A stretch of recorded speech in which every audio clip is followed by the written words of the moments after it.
Hi, Wazalaba Mzito. Welcome to Life with Makajeni. On this channel, we're unpacking all the trending topics, and today's topic is about Usne Mseleku. Guys, we know that Usne first born Musa Mseleku, and we met Usne on Uthando Nesithembu Samthanda on Izingane Zesithembu, whereby is showing Ganza Musa Mseleku lessons so cool. So 2 months back, Usne went to a podcast, a podcast about nothing.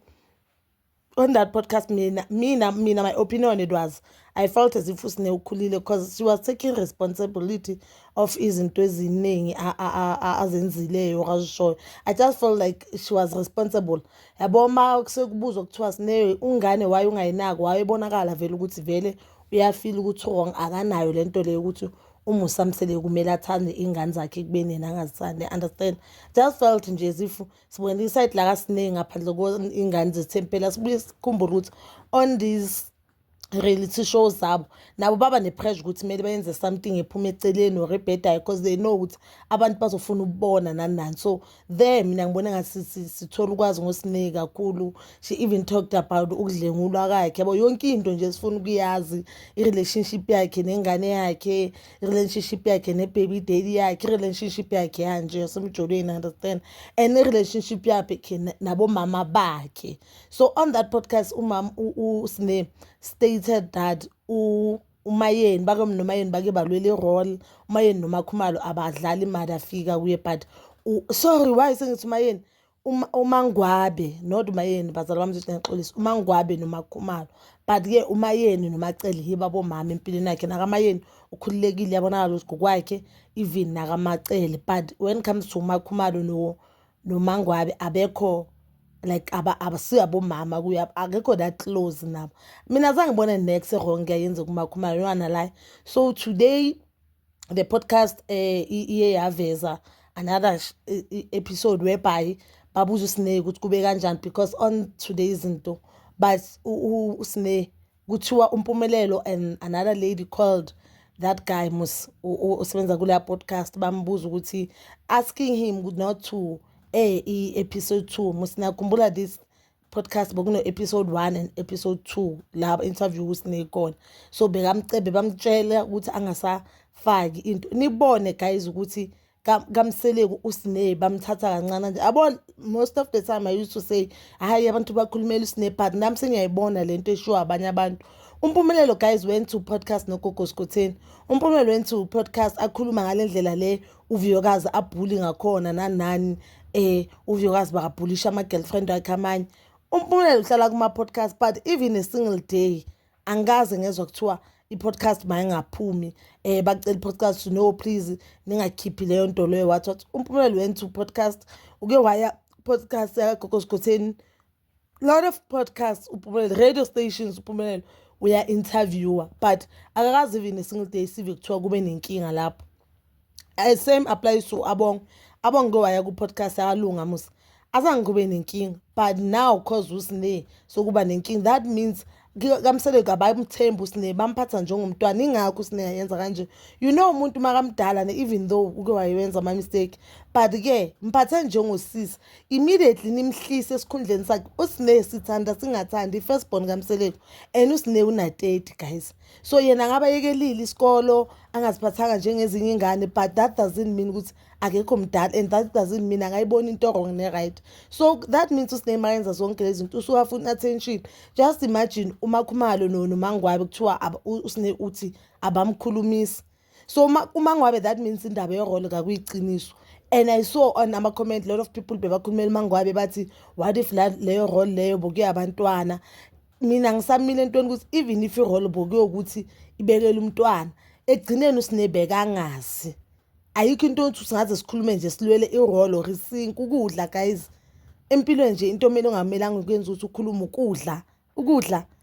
So uSine on that podcast uthile ukuthi today yena uMakhumalo i-relationship yakhe noMakhumalo i-relationship yakhe noMangwabe ayikho yinhle up until today abamkhulumisi. Kusho ukuthi bakwatela ukuthi uSine uveza amahlazo wabo. Angithi we know that uMakhumalo on Uthando Nesithembu behavior engathi uright, yena behavior engathi umuntu olungile. So why manje akwatela uSine? Angithi yena uhlala you'll see on season 8 of uthando nesithembu izabe sekafuna ukukhuluma noSneh manje. Sabe sekathi Sneh asikhuluma yilezi zinto ahlala zenza kumayeni. Ahlale bangakhulumisani or kube wrong. Mara sabona ama camera athi les asiroleni sekathi kumayeni no asikhulumeni, and the people they act as if or bathatha umayeni as if umayeni umuntu ongalunganga, as if umayeni akayithandi peace. But umayeni uke washo guys, if singabuyela emuva ukuthi abantu mabona amakhamera babanye abantu, mawangekho amakhamera baba abanye abantu, even uLachoncho uke washo a very same thing. So this thing yabona le podcast or le uSneh going to this podcast, it shows us ukuthi uMakhumalo umuntu onjani. Yes, uSneh angaba wrong guys ukuthi akhulume ngayo. Nami bonke ngithanda ngibona umntwana, but because wena uthi umama and igama la kaMakhumalo ahlala lisho, the reason ukuthi avuma ukuthi kube number 5 ukuthi yena uthi uze kamsele kuzowakha, and she understand this team. So because ezozowakha mina ngicabanga ukuthi ukhona umuntu owakhayo abanesibindi sokuhlala ngakhulumisa ingane yakhe. Angithi uSneh umntana wakhe since kumntana kaMusa Mseleko. Yabo guys, I'll tell you one thing today. Ayikho into ebuhlungu nje emhlabeni njengokungabi nomzali wakho okuzalayo, ngoba uSneh ngabe kakunomama yakhe omzalayo ashadile kaMseleko ngabe uyamkhulumela namhlanje. Umpumelelo guys uhlala yenza into ezwrong. Umpumelelo trended ukuthi wayejola noQueen Loli. Up until today Queen Loli, when she was asked about Umpumelelo wathi futhi yena ngeke asho relationship status, like I think I saw on TikTok that time aphendula uGogo Skhotheni wathi angeke asho ukuthi banompumelelo basajola or bahlukene. Now just now Umpumelelo uQueen Loli beka trend ashaya enye intombazana balwela yena Umpumelelo. Now Umpumelelo kwakuthiwa nangu unobani kuphuphi. Umpumelelo is always trending for amantombazana, and they could see ukuthi viewers they don't love that thing ukuthi Umpumelelo tshintsha amantombazana, hey Umpumelelo enzani. But akekho umuntu osho lento le, akekho umuntu okatena Umpumelelo, akekho umuntu address that thing, because we all know ukuthi yabo viewers they are not happy ngecharacter Umpumelelo, and the viewers we know ukuthi Umpumelelo makungathiwa namhlanje uSneh uyaphuma lapha njengoba uvuyekazi angeke azabuye.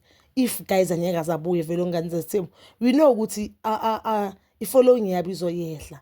We watch izingane zesithembu, abantu babeke usikhohlisa sibukela ingane zesithembu just because of uSneh novuyekazi okay noTrelo ke, because basinike content. Laba abanye guys sibanikile second chance akwafana abanayo content, and we can't force them ukuthi babe ne content while they don't have they have nothing to show us guys. Ububona babo. But and if nimamele kahle that podcast guys, go to that podcast nive uSneh on a call with this guy. Cabanga abathreatnisha uSneh ukuthi anyeke asaba bazomkhipha kungane ezithembu nothando nesithembu. Didn't they say these shows are their family shows? So mabangasavezi abanye abantu befamily isese family show. Ngifuna ukunderstand. Hey guys, yabona now I understand abantu why bamela uSneh. Yazi bakhona abantu abahlakaniphile babone into le ukuthi this thing is wrong guys. Phela Umpumelelo guys on uke ku podcast uGogo Skhotheni usho ngomlomo wakhe, cabanga umntana omncane asho ngomlomo wakhe ukuthi yena afuna ucamba manje uyawathanda amantombazana. Into right le. Ubaba wakhe beka on another podcast amkhulumela athi Umpumelelo ku right ayenzela ama mistake lawa asaphila azokwazi ukumtshengisa indlela uzothi masakhulile awayeka. Njengoba baba Mseleko athi Umpumelelo ku right ayenzela ama mistake lawa asaphila.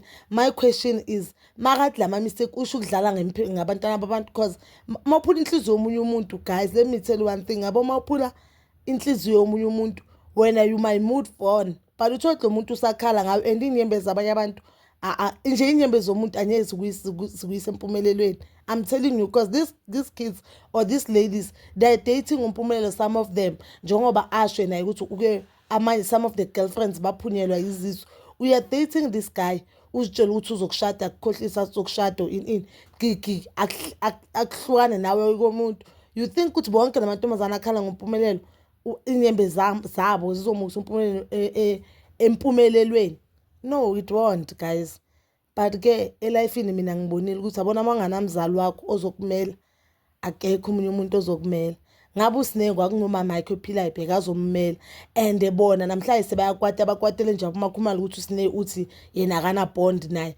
But it was easy, no one okuyowakhuza, even I don't know behind the scene, but on the show akekho umuntu okuyowakhuza babomseleko makaveza ngendlela amaphutha kaSnake ukuthi uSnake akaklini. They were making content on uThando neSithembu ngoSnake. Okay, uMacele we know eSnake asho ukuthi uMacele umama uMacele wakhuza